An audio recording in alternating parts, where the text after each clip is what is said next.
오늘 하나님의 말씀은 구약성경 다니엘서 6장 22절 말씀입니다.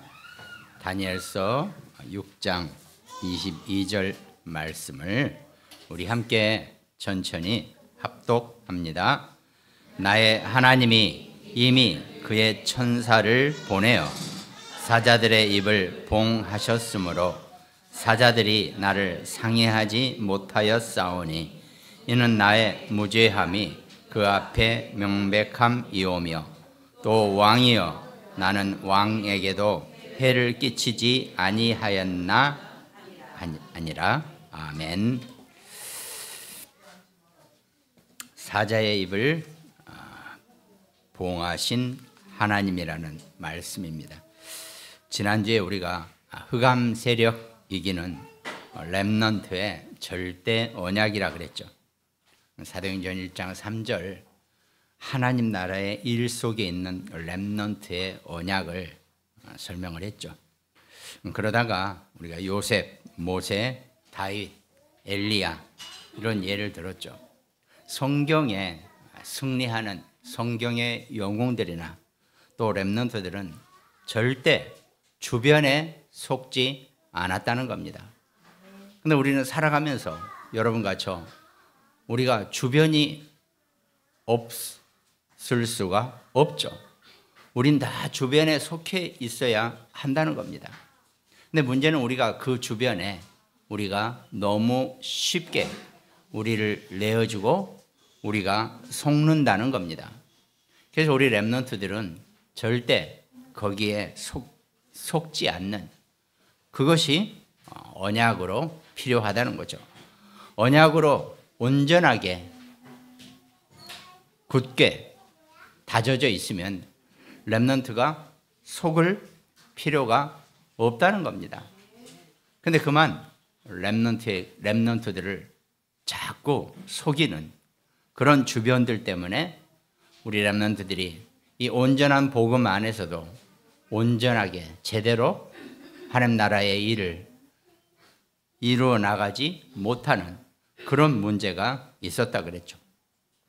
그래서 오늘은 서론에 우리가 한 명 더 다니엘의 예를 들어보기로 하겠습니다. 다니엘은 이스라엘이 완전히 이제 바벨론에게 멸망을 했죠. 완전히 이스라엘이 망해버렸습니다. 나라가 망했죠. 그래서 그 바벨론이 이스라엘 백성들을 포로를 끌고 그 바벨론까지 갔다 그랬죠. 그 중에 이제 젊은 아이들, 청년들은 왕궁에서 지내게 했단 말이죠. 왜 왕궁에서 지내게 하느냐? 때가 되면은 이제 이스라엘을 완전히 그러니까 자기네들 식으로 세뇌를 시킨 아이들이 이스라엘을 다스릴 수 있도록 그렇게 한다는 겁니다. 그래서 그 전략 때문에 그 방법 때문에 다니엘은 포로로 잡혀가서 왕궁에 거주하게 되었죠. 그런데 문제가 있죠.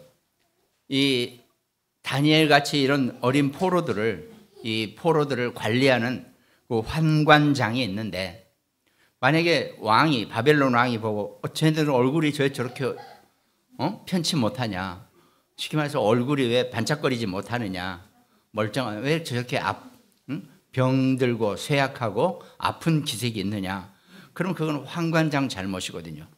그러니까 이제 그 환관장은 아이들을 이 다니엘과 이 어린 아이들을 잘 먹여야 되거든요. 그래서 뭐 고기나 이런 걸 먹여야 되는데 문제는 그 당시에 모든 고기나 먹을 건 전부 다 우상에게 바치고 내려온 물건이란 말이죠. 음식이란 말이죠. 그러니까 다니엘이 막상 그걸 보니까 음식을 먹으려다 보니까 기가 막히거든요. 오히려 오직 하나님을 찾는 이 유대인들에게는 그 우상에게 바친 음식을 먹는다는 것 자체가 다니엘에게는 너무 오히려 그거 먹었다가는 병이 날 것 같거든요. 그래서 다니엘서 1장 8절에 보면은 다니엘은 뜻을 정하여 왕의 음식과 그가 마시는 포도주로 자기를 더럽히지 아니하리라 하고 자기를 더럽히지 아니하도록 환관장에게 구했다 그랬습니다. 우리는 이거 음식 안 먹어도 된다. 안 먹고 있을 테니까 나중에 한 달이나 두 달 봐라. 우리 얼굴이 초췌하거나 병색이 있거나 반짝거리지 않으면 그때 가서 우리가 다시 하겠다. 한번 시험을 해봐라. 이렇게 황관장에게 구했다는 거죠. 그러니까 황관장이 뭐라고 답변을 하냐면 다니엘서 1장 10절에 황관장이 다니엘에게 이르되 내가 내 주 왕을 두려워하노라. 나는 내 왕이 두려워서 그가 너희 먹을 것과 너희 마실 것을 지정하셨거늘 너희 얼굴이 초췌하여 같은 또래의 소년들만 못한 것을 그가 보게 할 것이 무엇이냐. 그렇게 되면 너희 때문에 내 머리가 왕 앞에서 위태롭게 되리라 하니라 그랬습니다. 그러니까 세상 사람들은 전부 다 위의 눈치를 보고 주변의 눈치를 보고 세상의 눈치를 보고 살기 때문에 우리 랩런트들에게도 똑같이 그렇게 살기를 원해서 자꾸 그런 표현을 하고 그렇게 얘기를 한다는 겁니다. 물론 우리 랩런트들이 세상을 살면서 나는 내 멋대로 살겠다 이 얘기를 하는 게 아닙니다. 우리의 모든 여러분과 저와 우리 자녀, 우리 후대 랩런트들의 삶의 기준은 오직 그리스도이십니다.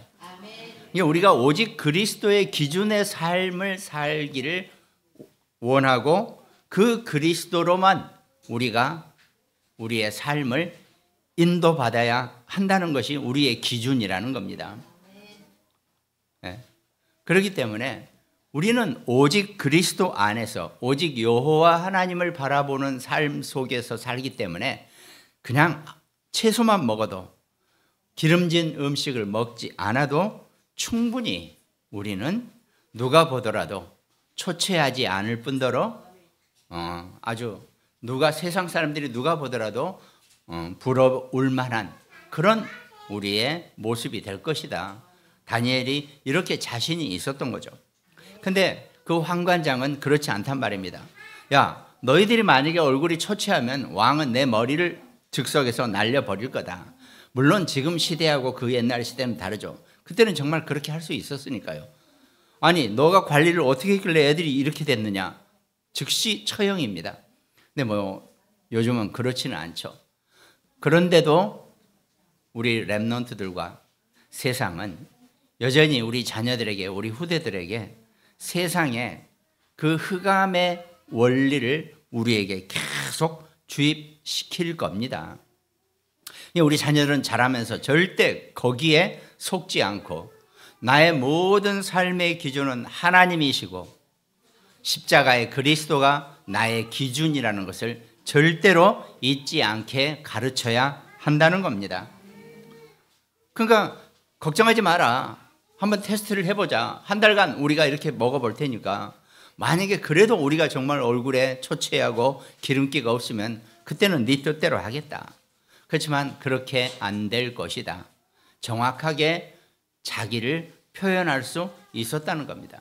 우리 자녀들이요, 인생을 살면서, 물론 살면서 우리 랩런트들이 세상을 시작하면서 가장 밑바닥부터 시작을 하는 거겠죠.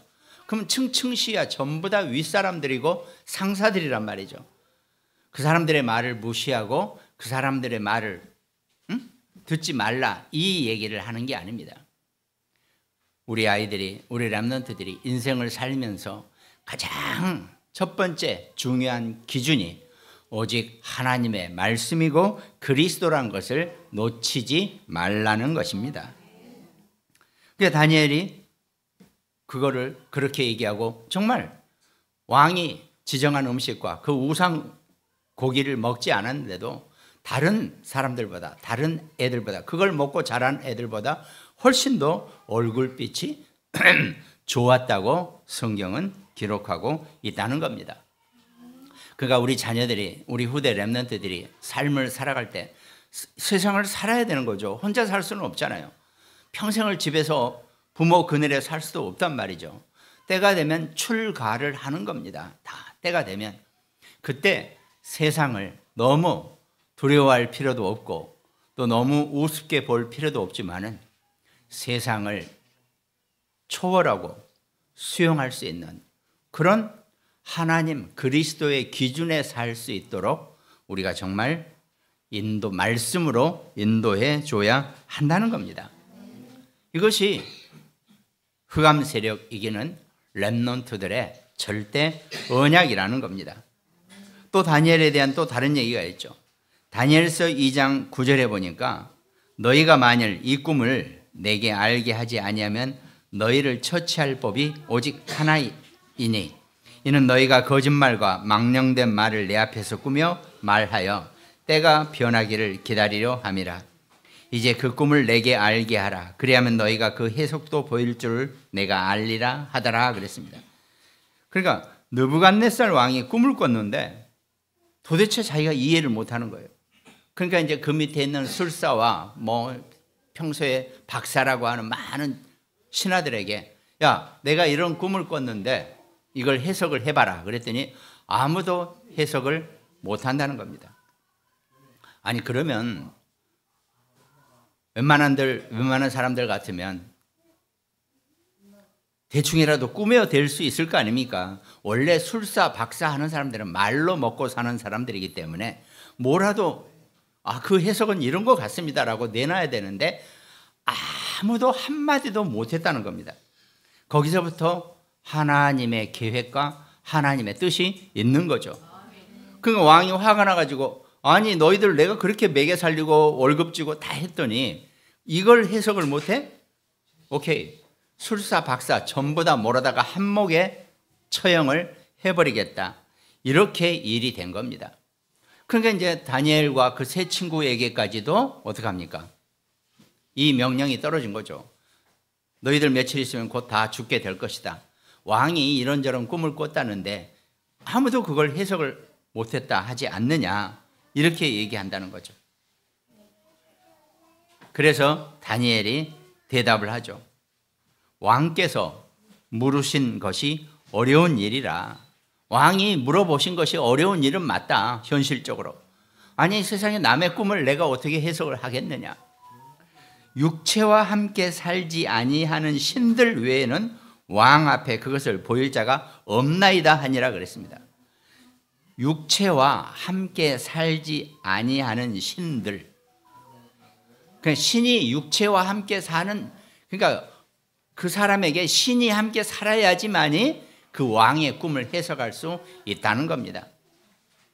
근데 그 신이란 것은 온전한 하나님을 의미하지 무슨 잡신을 의미하는 게 아니라는 거죠. 길거리에 나가 있는 모든 무당이나 무속인들은 전부 다 잡신이 그 안에 들어와 살고 있잖아요. 그거 가지고는 안 된다는 겁니다. 온전한 하나님이 그 안에 있는 자만이 이 부분을 해석할 수 있다는 거죠. 그럼 하나님이 육신 안에 계시는 분은 누구십니까? 오직 예수 그리스도 한 분밖에 없다는 거죠. 그런데 시차적으로 생각해 보시기 바랍니다. 다니엘이 살고 있을 때와 예수님이 오신 날짜는 한참 이전이죠. 비포 크라이스트 그래가지고 BC 몇 년이란 말이죠. 아직은 예수님이 오시지 아니할 때입니다. 예수님이 오시지 아니할 때에도 신들과 신이 그 육체와 함께 하는 자는 오직 그리스도 한 분밖에 없다는 거죠.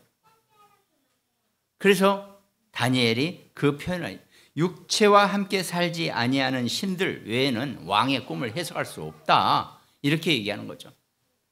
그러나 다니엘에게는 하나님의 신이 함께하는 자였죠. 그러니까 다니엘은 그 꿈을 해석할 수 있게 된다는 겁니다. 그렇다고 다니엘이 무슨 꿈 해석 박사가 아니죠. 그래서 다니엘서 2장 30절 왕에게 얘기하죠. 내게 이 은밀한 것을 나타내심은 내 지혜가 모든 사람보다 낫기 때문이 아니라 오직 그 해석을 왕에게 알려서 왕이 마음으로 생각하던 것을 왕에게 알려주려 하심이니이다, 이럽니다. 그러니까 내가 똑똑해서 내가 영리해서 당신 왕의 꿈을 해석하는 것이 아니라 하나님이 왕께 그 해석을 나를 통해서 그 꿈의 해석을 알려드리려고 나를 사용하시는 것뿐이다, 이렇게 얘기한다는 겁니다. 그럼 우리 자녀들이, 우리 후대 렘넌트들이 앞으로 세상 나가서 세상을 살면서 세상 사람들 틈에서 세상 사람이 해석하지 못하는 많은 문제와 사건이 생길 것입니다. 그럼 어떻게 그거를 해석해야 합니까? 우리 자녀들에게는 육체와 함께 살고 계시는 신이신 그리스도가 바로 우리 자녀들하고 함께 하기 때문에 이 땅에 어떤 문제나 어떤 사건도 어떤 세상 사람이 해결하지 못한 문제도 우리 렘넌트들은 해석할 수 있을 것입니다. 그게 우리 자녀들이 세상을 살아가는 원리가 되어져야 한다는 겁니다. 내 안에 계신 그리스도는, 그 그리스도는 전에는 육체와 함께 살고 계신 신이었다. 그 하나님이 우리 인간의 육체와 함께 하신 그 하나님이 지금 영으로 내 안에 계시기 때문에 내가 마음껏 당신의 문제와 세상의 문제에 대한 하나님의 해석을, 그 은밀한 해석을 내가 알게 된다는 것. 이게 우리 자녀들이, 우리 후대 렘넌트들이 이 땅을 살아가는 원리고 방법입니다. 우리 자녀들이 그렇게 마음껏 세상을 지혜 있게 살아갈 수 있는 것, 하나님의 지혜로 살 수 있게 하는 것은 오직 우리 자녀들 안에 오직 그리스도가 되어져야 한다는 것입니다. 그 그리스도로 우리 자녀들이 힘을 얻고 세상에 어떤 문제나 어떤 어려운 것도 헤쳐나갈 수 있고 세상 사람들에게 답을 줄 수 있는 그런 하나님의 자녀가 되기를 주님의 이름으로 축원드리겠습니다. 그래서 다니엘이 그렇게 느부갓네살 왕의 꿈을 해석을 해준단 말이죠. 근데 또 이번에는 다리오 왕의 시대가 됐어요. 그 옛날에는 왕이 바뀌면 신하들은 그냥 있으면서 바뀐 왕을 이렇게 섬기면 되는 거죠. 그 왕이 지나가고 이번에는 다리오 왕이라고 하는 또 새로운 왕이 다니엘과 함께 얘기를 나눈 거죠.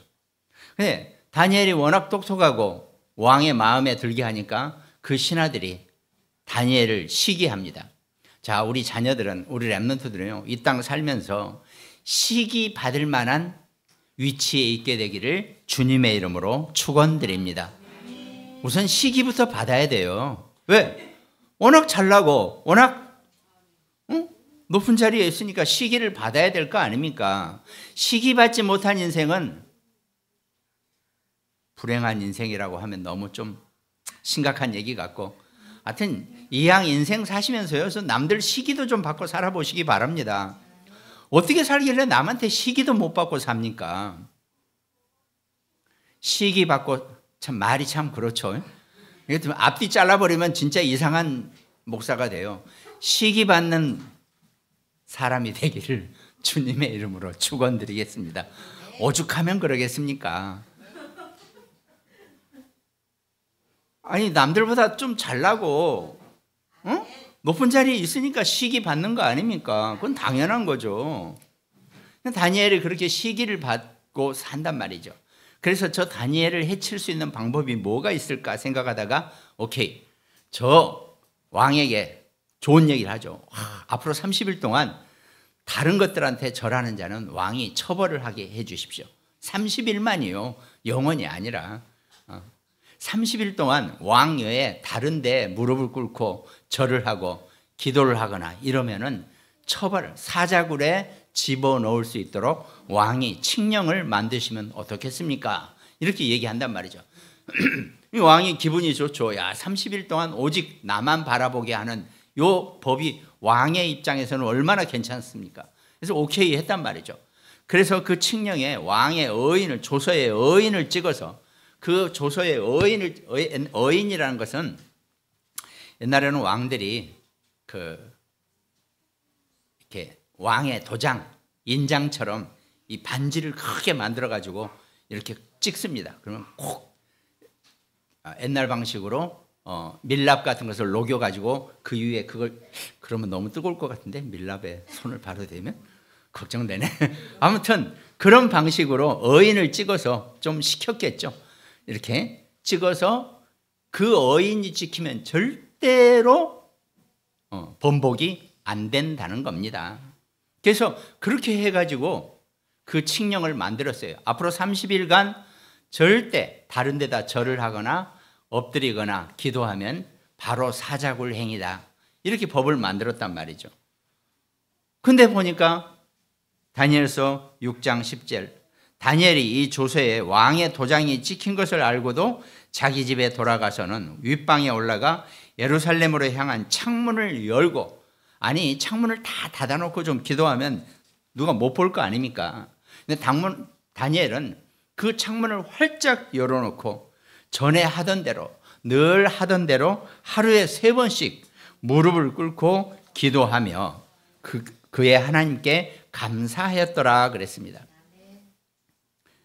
그러니까요, 분명히 죽습니다. 때로는 죽을 줄 알지만 내가 하나님 앞에 나의 중심을 잃지 않고 사는 것도 우리 자녀, 우리 후대 렘넌트들, 또 우리 모든 기독교인들에게 반드시 필요하다는 겁니다.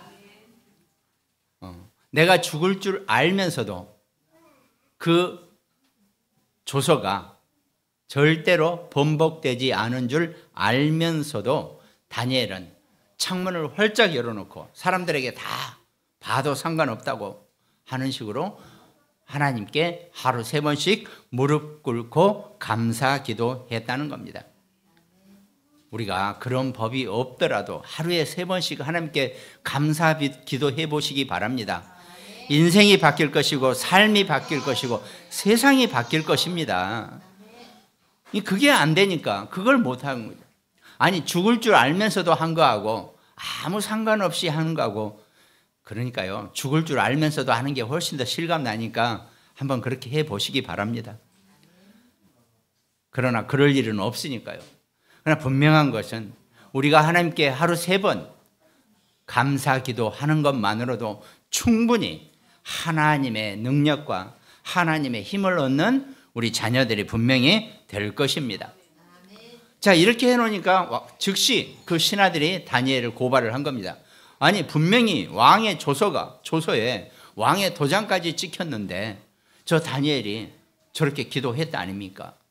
그 법은 법이니까 다니엘을 사자굴로 집어넣게 된다는 거죠. 다니엘서 6장 16절에 보니까 이에 왕이 명령하매 다니엘을 끌어다가 사자굴에 던져 넣는지라. 그러면서 왕이 다니엘에게 이르되 네가 항상 섬기는 너의 하나님이 너를 구원하시리라 하니라 그랬습니다. 왕도 네가 그렇게 이 조서에 어인이 찍혀서 번복이 안 된다는 것을 알면서도 3번 이 법을 어겼으니까 너가 그렇게 믿는 너 하나님이 너를 구원하실 것이다. 불신자도 옆에서 보면은 저 렘넌트가, 저 사람이 저렇게 당할 수가 없는데 이렇게 생각할 만한 그런 사건이 많이 있을 것입니다. 그래서 다니엘을 사자굴에 집어넣었단 말이죠. 저녁에 집어넣고 아침에 가서 확인하는 겁니다. 근데 그 사자굴의 사자들은요, 원래 사자는 저는 잘 모르겠습니다만 배부르면 절대로 안 먹는데요. 사자들은 배가 부르면 바로 앞에 토끼가 지나가도 가만 놔둔대요. 토끼가 와서 사자 수염을 건드려도 가만 놔둔대요. 왜? 자기 배가 부르니까 아무 상관없다는 거죠. 근데 사자는 배고프면 죽자 살자 뛰어가지고 캥거루도 노루도 뛰어가서 잡아먹는단 말이죠. 배가 고파야 돼요. 근데 그 사자굴의 원칙은 일주일간을 굶기는 겁니다. 사자를. 일주일 굶은 사자 혹시 보셨어요? 보신 적이 없겠죠? 봤으면 이미 여러분 이 자리에 있을 수가 없어요. 일주일 굶는 사자를 보는 순간 나는 없는 거죠. 사람은. 아무튼 그런 상황인데 그 굴에 다니엘을 집어넣었단 말이죠. 밤새도록 다리오 왕이 끙끙대다가 새벽같이 뛰어나갔겠죠. 그러면서 부릅니다. 다니엘아, 다니엘아, 네가 항상 섬기는 하나님이 너를 살리기에 충분했느냐? 이렇게 물어본단 말이죠. 다니엘이 안에서, 원래는 다니엘이 안에서 아무 소리도 안 나와야 되죠. 왜? 이미 일주일 굶은 사자에게 잡아먹혀야 되니까. 근데 다니엘이 대답을 하죠. 왕이여 왕은 만수무강하시옵소서 이렇게 대답을 한단 말이죠. 그러면서 다니엘서 6장 22절 오늘 본문 말씀이 나오죠. 나의 하나님이 이미 그랬습니다. 이미. 그러니까요, 우리 렘넌트와 여러분과 저에게 무슨 일이 생길 줄은 하나님이 이미 아신다는 겁니다. 절대로 우리를 그렇게 만들지 아니하신다는 겁니다. 우리 자녀들에게, 우리 후대에게 하나님이 미리 알고 모든 것을 준비하시고 모든 것을 막아 놓으신다는 겁니다. 그게 하나님의 원리입니다. 우리 자녀들이 그 속에 살아야지 내가 내 힘을 가지고 열심히 사는 것도 감사하고 중요한 일이죠. 그러나 하나님은 절대로 하루에 3번 감사 기도하는 다니엘을 일주일 굶은 사자 입에 넣으실 생각은 1도 아니 0도 없으시다는 겁니다. 이 원리를 우리가 누리면서 이 땅 살게 해줘야 한다는 거죠. 이미 그의 천사를 보내어 사자들의 입을 봉하였으므로 사자들이 나를 상해하지 못하였사오니 이는 나의 무죄함이 그 앞에 명백함이오며. 다니엘의 무죄함은 뭡니까? 나는 왕에게 해를 끼칠 사람이 아니다 하는 무죄가 아니라 인간이 하나님을 떠난 죄 문제를 완전히 해결받은 하나님의 자녀의 무죄함을 의미하는 겁니다. 나는 하나님 앞에서 무죄한 자이다라고 하는 것을 다니엘이 표현하고 있는 거죠. 오직 하나님의 자녀만 하나님 앞에서 죄 없으신 그리스도로 인하여 죄 없는 자 된 줄 믿으시기 바랍니다. 이는 나의 무죄함이 그 앞에 명백함이요.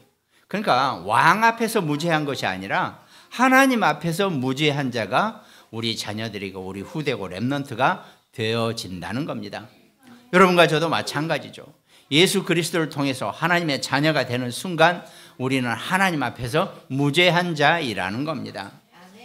성경만 이 말씀을 밝히고 있습니다. 모든 인간은 아담과 하와 때 하나님을 떠난 죄에 빠져서 운명과 저주와 재앙과 팔자에 묶이게 된다는 거죠. 인간은 절대로 자기 힘으로 그 문제를 해결할 수 없다는 것입니다. 하나님이 그걸 아시고 친히 성자 예수 그리스도를 사람의 몸을 입고 이 땅에 오게 하신 거죠. 그러니까 온 인류의 역사가 아닙니다. 인류의 역사 이전에도 하나님의 무한한 영세전이 있거든요. 그러니까 여러분과 저희 아담과 하와는 인류의 역사입니다. 아담과 하와 시대에서 우리의 마지막 종말까지는. 그러나 그 이전의 세계가 있고 또 그 이후의 세계가 분명히 존재하는 겁니다. 그것이 영적인 온 표현하기 힘드네요. 우주적이라고 하기도 후도 이미 정해져 있는 데이기 때문에 거기도 한계가 있는 데입니다. 그러니까 영세전, 영세 후까지의 모든 역사 속에서 하나님이 사람의 몸을 입고 이 땅에 오신 분은 오직 예수 그리스도 한 분밖에 없으시다는 얘기입니다. 그 예수 그리스도와 함께 하는 것, 그것이 우리를 무죄하게 한다는 겁니다. 그럼 여러분과 저는 더 이상 죄인이 아니라는 겁니다. 하나님을 떠난 그 원죄의 죄인이 아닌 것이 우리의 정체성이고 우리의 모습이라는 겁니다. 또 왕이여 나는 왕에게도 해를 끼치지 아니하였나이다. 다니엘이 확실하게 자기의 명백한 하나님 앞에서의 무죄함도 함께 왕에게 설명하고 있는 중이라는 겁니다. 우리 자녀들이, 우리 후대가 이 땅을 살아가면서요, 하나님과 함께하고 그 하나님으로 인한 그 무죄함 속에서 살아가는 그런 축복자가 되기를 주님의 이름으로 축원드리겠습니다. 그래서 렘넌트들은 정말 이 땅 살면서 우리 자녀, 우리 후대들은 하나님의 지혜를 받아야 한다는 겁니다. 근데 자꾸 어렸을 때부터 공부를 하면서 자꾸 세상 것에 기준을 삼고 세상의 육신의 것으로 우리 자녀들을 키워나가고 있다는 겁니다. 여러분, 공부 잘하는 것 정말 감사한 일이고 또 세상적인 지혜가 뛰어난 것도 정말 감사한 일입니다. 그러나 그것이 우리 자녀들을 영원한 영적인 지혜로 이끌어가기는 터무니없이 부족하다는 것을 분명히 알고 계시기 바랍니다. 그냥 우리 자녀들은, 여러분과 저와, 우리 렘넌트들은 그런 세상의 수준이 분명히 아니라는 겁니다. 그럼 어떡합니까? 우리는 세상에 두 발을 딛고서, 그러니까 여러분과 저의 신분은 하늘 시민권이라 그랬죠.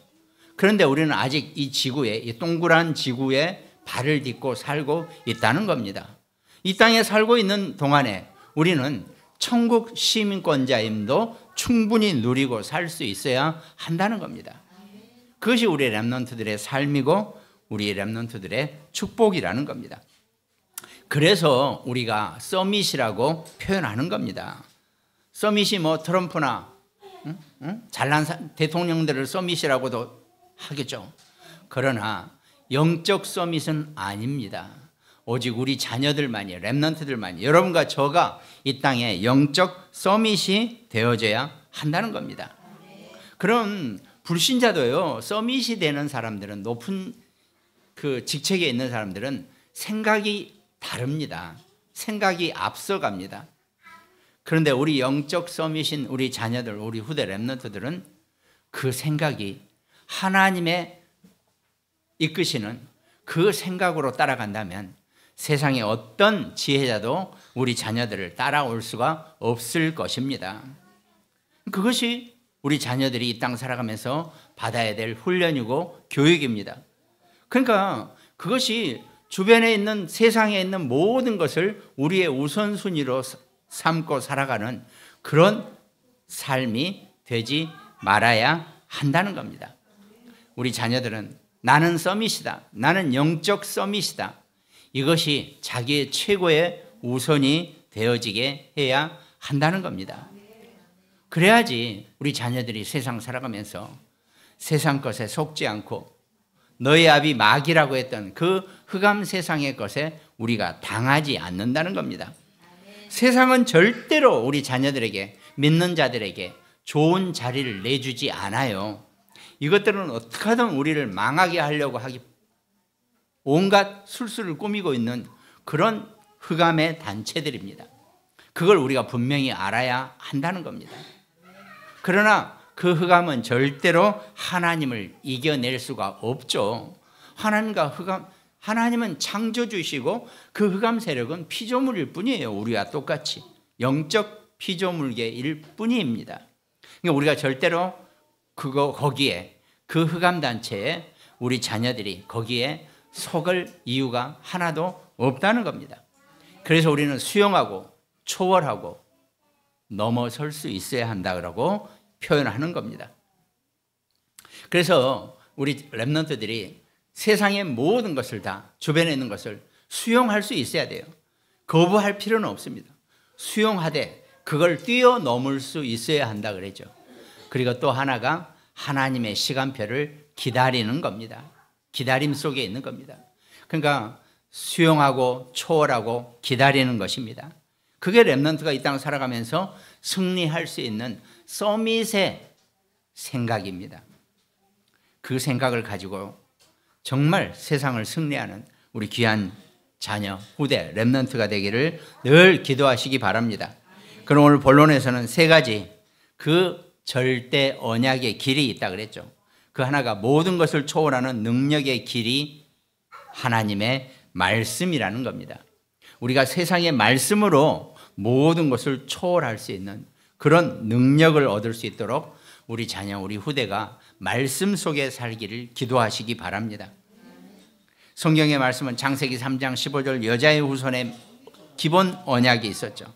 또 출애굽기 3장 18절 오직 예배는 그리스도의 예배가 되어져야 하는 거죠. 피제사입니다. 이사야 7장 14절 처녀가 잉태하여 아들을 낳으리니 그 이름을 임마누엘이라 하리라 그랬습니다. 임마누엘은 하나님이 우리와 함께 하신다 그랬습니다. 신이 하나님이 나와 함께 계신다는 것, 예수 그리스도가 내 안에 계시는 순간 우리는 하나님이 나와 함께 하시는 것입니다. 또 마태복음 16장 16절 베드로가 고백했죠. 예수님은 그리스도시요 하나님의 살아계신 하나님의 아들이시라 그랬습니다. 우리 인간의 모든 멸망 문제를 해결하실 메시아라고 베드로가 고백했습니다.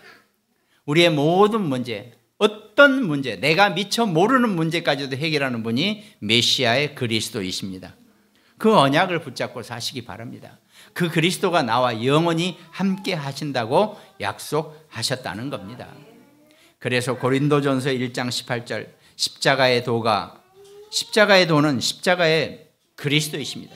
그 그리스도의 말씀이 멸망받는 자들에게는 미련한 것이요 구원받는 우리에게는 하나님의 능력이라 그랬습니다.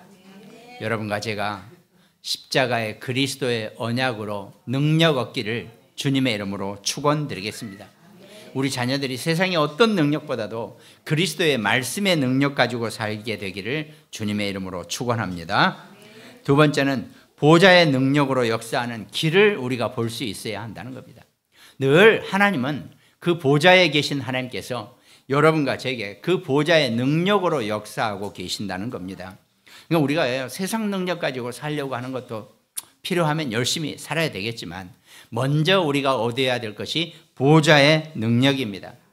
우리 아이들이, 우리 자녀들이 세상 살아가면서 보좌의 능력으로 살아가는 그 길을 발견하게 될, 그 길 따라가게 되기를 주님의 이름으로 축원드리겠습니다. 그래서 성경 말씀으로는 사도행전 1장 1절, 3절, 8절 갈보리 산의 언약이죠. 예수님이 십자가에서 못 박혀 죽으시면서 다 이루었다라고 분명히 선포하셨습니다. 예수님은 온 천지를, 천하를 만드신 분이에요. 인간 세상뿐만 아니라 보이지 않는 세상까지도 만드신 분이기 때문에 그분이 다 끝났다라고 하면 끝난 겁니다. 우리는 가끔 그런 얘기하죠. 끝날 때까지 끝난 게 아닌데 꼭 이런 얘기를 해요. 그거 아니고 다 끝났다라고 분명히 말씀하신 겁니다. 그리스도가 십자가에서 여러분과 저의 모든 문제를 완전히 끝내버리신 줄 믿으시기 바랍니다. 그러면서 사도행전 1장 3절 40일 동안 부활하셔서 40일 동안 하나님 나라의 일에 대해서 설명했다는 얘기는 40일이 길면 길고 짧으면 짧은 날이죠. 문제는 40일 동안 하나님 나라의 일에 대해서만 설명하셨다는 게 중요하다는 겁니다. 그만큼 앞으로 제자들이 또 우리 후대가 렘넌트들이 이 땅을 살아갈 때는 하나님 나라의 일 속에 있어야 한다는 겁니다. 그래 내가 하는 이 작은 일도 하나님 나라의 일이라는 것을 절대로 잊지 마시기 바랍니다. 그러면서 마가다락방에 오순절 날이 이미 이르렀을 때 다 같이 한 곳에 모여서 유월절과 오순절과 수장절 세 절기의 능력을 우리에게, 우리 자녀들에게 허락하셨다는 겁니다. 이제 그리스도가 영원히 너희와 함께하는 방법은 성령으로 충만해지는 방법이라고 성경은 말씀하고 계십니다. 그래서 성부, 성자, 성령 이 모든 말씀이 보좌의 능력으로 우리 자녀들에게, 우리 후대에게 나타나게 된다는 것입니다. 그 언약을 가지고 살아갈 수 있도록 기도해 주시기 바랍니다. 그 다음에 본론의 세 번째는 세계복음화의 능력의 길을 알아야 한다는 겁니다. 우리가 세계복음화라는 말은요, 그냥 하나의 슬로건일 수 있습니다. 그런데 그 슬로건은 능력이 되고 힘이 있는 슬로건이라는 겁니다. 언약이라고 표현할 수 있죠. 그럼 내가 어떻게 세계 복음화 한다는 얘기는 온 세상을 복음화시켜야 된다는데 지금 내가 당장 이 땅덩어리 안에서 나가기도 힘든데 어떻게 세계 복음화냐? 늘 나하고 너무나 머나먼 얘기 같죠. 그 의미가 아니라 세계 복음화의 그 능력을 내가 얻어야 한다는 겁니다. 내가 살아가면서 세계 복음화할 능력을 얻게 해달라고 하는 거지 내가 어디 가서 저도 뭐 마찬가지죠. 세계 복음화 그러면 도대체 어디 세계인데. 네. 참고로 이번에 세계 복음화 신문이 창간호가 나왔을 때 그럼 우리 교회는 어디를 놓고 기도할 거냐라고 했을 때 제가 평소에 생각한 나라가 있어서 그리스라고 써놨습니다. 그냥 그럼 어떻게 할 거냐? 저도 이거는 답이 쉽지 않아요. 그러나 하나님이 우리가 그 방향을 놓고 기도할 때 문을 열어주실 줄로 믿습니다. 세계복음화는 우리의 언약이고 우리의 목표고 우리가 그것을 얻는 우리의 기준이라는 것을 의미하지 내가 뭘 어떻게 해라 이 얘기를 하는 게 결코 아니라는 겁니다. 바울은 그 전략을 쓴 거죠.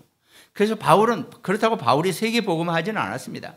왜? 바울이 그 당시에 봤던 땅끝은 롬하고 스페인, 서바나라고 알았기 때문에 그 언약을 가지고 바울은 목숨을 걸고 그 세계복음화의 전도와 선교 여행을 했다는 거죠.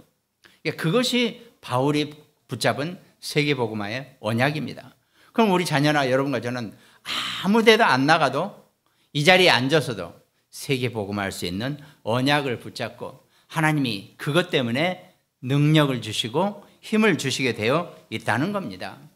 그 언약을 우리가 붙잡는 게 더 중요하다는 겁니다. 세계복음화는 우리 자녀들에게, 렘넌트들에게 능력의 길이 될 것입니다. 그 언약을 가지고 살 수 있도록 도와주시기 바랍니다. 결론에 우리가 세 가지 서밋을 우리 자녀들이, 우리 후대가, 렘넌트가 붙잡기를 원합니다. 하나가 영적 서밋, 영적으로 서밋이 되어야 합니다. 세상적인 서밋도 감사한 일이고 우리가 지향해야 될 일이지만 먼저 영적 서밋이 되어줘야 한다는 겁니다. 그러면 자연스럽게 하나님은 우리 각자에게 전부 다 달란트를 주셨다고 성경은 말씀하시죠. 내가 그 달란트의 서밋이 되어줘야 한다는 겁니다. 하나님이 내게 주신 그 달란트의 서밋으로 우리 자녀들이 공부할 수 있게 해야 한다는 겁니다. 내가 공부를 하는데 내가 어떤 달란트의 서밋이 되기 위해서 내가 공부를 하는지를 알아야 하는 거죠. 그리고 또 하나가 오직 유일성, 재창조의 서밋이라 그랬습니다. 자, 영적 서밋이 되고 달란트의 서밋이 되면 어떤 상황에서도 하나님은 여러분과 저와 우리 자녀, 우리 후대, 렘넌트들을 오직과 유일성과 재창조의 응답으로 그 서밋으로 우리를 쓰실 것입니다. 달란트를 발견하고 전문성을 발전시키고 또 세계화, 미래화 시킬 수 있는 그 응답이 우리가 300%라고 그랬잖아요. 우리가 살면서 100%도 못하고 사는데 100%만 해도 감사하죠. 그러나 이 영의 세계에 있어서는 300%의 그 서밋의 축복을 우리 자녀들이, 우리 후대가 언약으로 붙잡고 살게 되기를 주님의 이름으로 축원드리겠습니다. 이 세 가지 서밋의 응답을 누리는 우리 자녀, 우리 후대가 이제 5월을 맞이해서 정말 더욱더 강건해지는 그런 응답을 받게 되기를 주님의 이름으로 축원드리겠습니다. 말씀 함께 나눈 우리 모든 가정들, 또 구몬육병원의 우리 오집사님 이제 5월부터 근무를 다시 시작한다고 했기 때문에 우리 말씀 속에서 함께 하기를 축원합니다. 또 광주와 강릉 지교회, 또 태안의 안지영 집사, 또 일본과 미국에서 함께 나누는 우리 장로님들, 또 수원의 김다정 씨와 그 다정 씨 모친, 또 여주의 김종문 권사님, 대구의 전여진 소위, 또 우리 안성의 소유린의 정말 영적으로 승리하는 영적 서밋의 축복을 누리는 모두가 되기를 주님의 이름으로 축원드리겠습니다. 기도하겠습니다. 하나님 감사합니다. 어떤 상황에 있다 할지라도 사자의 입을 봉하신 하나님의 그 능력 안에서 우리 자녀들이 살아갈 수 있도록, 우리 렘넌트들이 살아갈 수 있도록 하나님이 늘 임마누엘로 함께 하시고 임마누엘의 능력을 누리는, 전도의 축복을 누리는 우리 모두가 되게 하여 주시옵소서. 감사를 드리옵고 우리를 구원하신 예수 그리스도 이름으로 기도드립니다. 아멘.